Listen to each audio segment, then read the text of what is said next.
Breastfeeding and Jaundice by Jillian Wilson, Allison Erkowich, and Marissa Madison. Our question for this project is, in newborns, what factors affect the presence of jaundice in breastfed and non-breastfed infants in the first 6 weeks of life?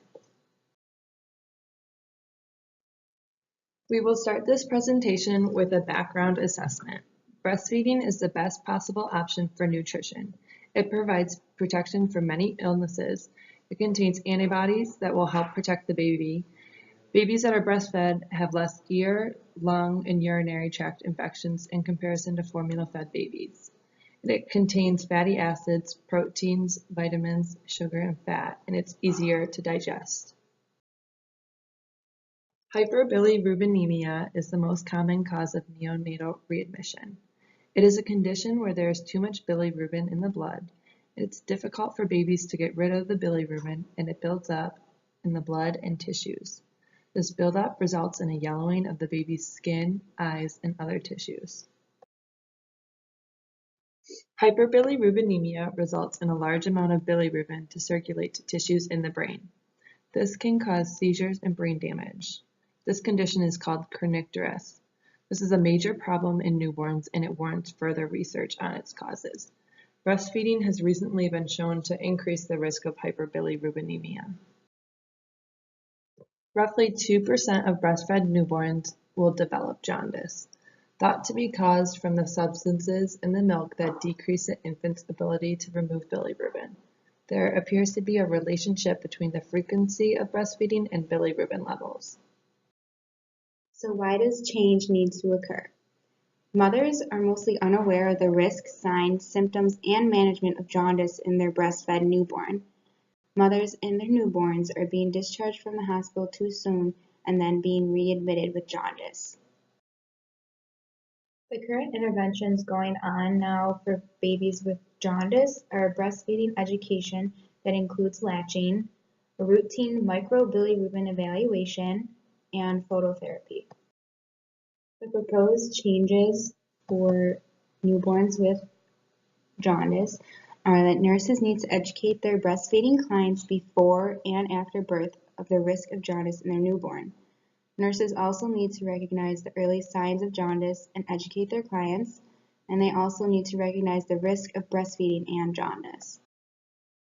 Some measurement indicators that we can use is the mother's ability to breastfeed and how long they are breastfeeding each time, the bilirubin levels of the newborn, the skin and eye sclera color of the newborn weight, stool, urine, the hospital readmissions, and the mother's perceptions and education feedback. The first research article that we are using is a quantitative study published in 2013. The purpose of this study was to estimate the incidence of severe hyperbilirubinemia in Fars province and to determine the underlying causes and risk factors, which would be of value in identifying and implementing strategies to prevent morbidity from this condition. The findings of this article was that the most common causes of severe neonatal hyperbilirubinemia were blood group incompatibility, male sex, previous siblings with hyperbilirubinemia, early discharge, vaginal delivery, and breastfeeding. The relevance is that this is a major medical condition in neonates and requires knowledge on possible risk factors. Knowing of risk factors could allow for early identification and intervention. The strength of this article was that a complete health history, physical exam, and lab work on each sample was used, and a large sample size was included. The weakness of this study is there is little research conducted on the topic. More research needs to be conducted to implement any changes. There is evidence to support all interventions, data collection, analysis, and conclusion. The risks for this study is that there is not enough research on the subject. Also, breast milk has countless benefits, and there is little known of its negatives. In this case, it appears that the positives are significantly higher than any negatives. The next article that we chose to do for the synthesis was a qualitative study from the year 2016. The purpose of this qualitative study was to explore the perceptions of mothers who had newborns with jaundice and what their perceptions were about the causes, recognition, management, and outcome of the neonatal jaundice. The strength of this article was to provide the importance of education and show similarities between the mothers. Some weaknesses was that it wasn't specific enough on the breastfed neonates and it had a small mother community. The findings that this article found was that mothers recognized jaundice in their newborns only by the skin color or when someone else informed them of their newborn's skin discoloration. Mothers perceived the causes of jaundice were from the foods they ate, unseen forces, the lack of hygiene, or impurity of the blood. Mothers believed that management was through traditional measures and sunbathing, and mothers also perceived the outcomes of jaundice was a serious condition and was influenced based on what others told them.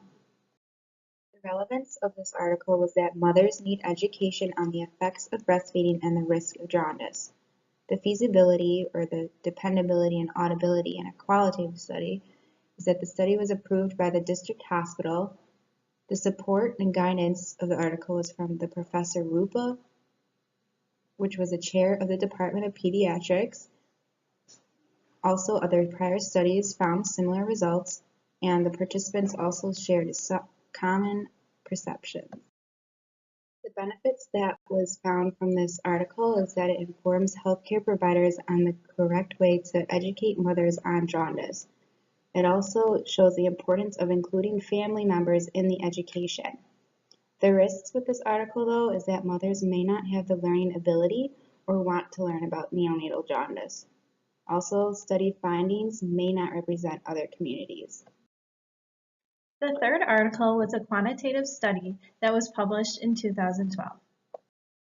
The purpose of this article was to identify the risk factors associated with jaundice in exclusively breastfed term neonates.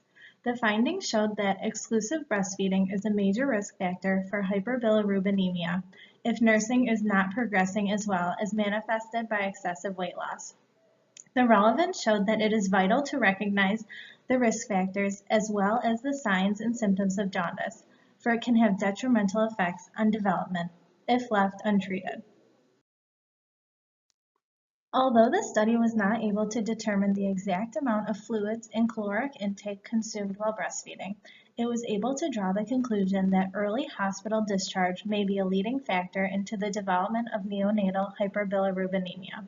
Therefore, interventions can be made in the future to lessen the number of infants suffering from jaundice. The feasibility of studies were that it was approved from the IRB of the Taipei Medical University Hospital. All participants were solely breastfed, full term, and had no pre-existing conditions. There was a large sample, and the body weight was evaluated on 3 different occasions. Also, there was evidence to support the conclusions of the study. The risks for this study were that there was a lack of research conducted on the relationship between breastfeeding and neonatal jaundice, and other hospitals may not be experiencing the same findings with their patients. For the design of the study, the proposed change that we have was actually that there was no substantial research to propose changes and cease breastfeeding. It is not possible to stop women from breastfeeding. The benefits of breastfeeding outweigh the risks, and instead, it is suggested that we increase education on breastfeeding benefits and risks. The resources that will be needed are educators and lactation specialists. Both of these will help increase mothers' overall knowledge and strengthen their breastfeeding techniques. How stakeholders will be affected. There will be an improved health outcomes in neonates, a greater percentage of weight gain, and overall more infant thriving. For the implementation process, we are going to educate healthcare providers and set aside time to provide information to the mother, both before and after the birth.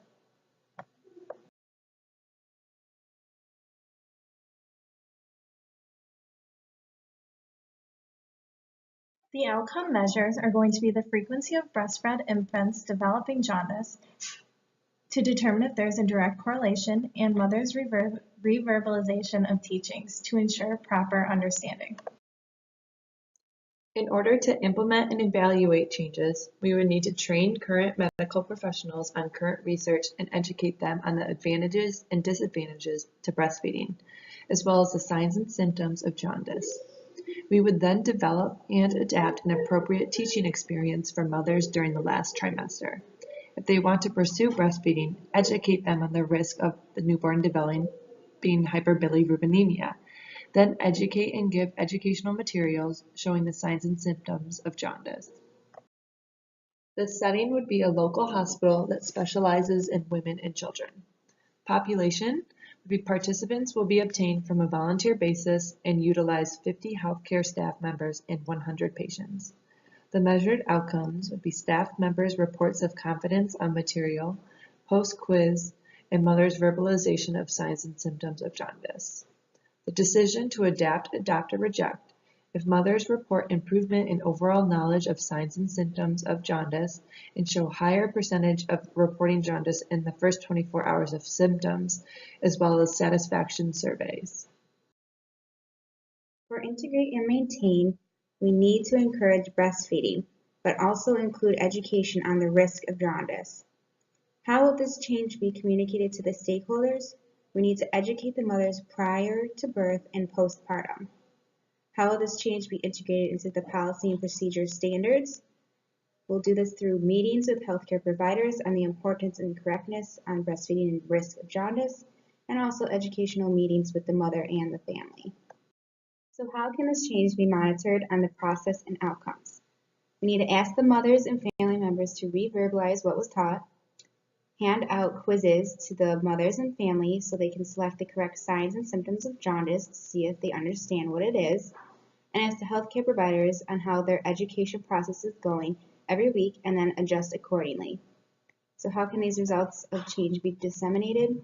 Form a committee and host a conference. These are our references, and thank you for your attentiveness.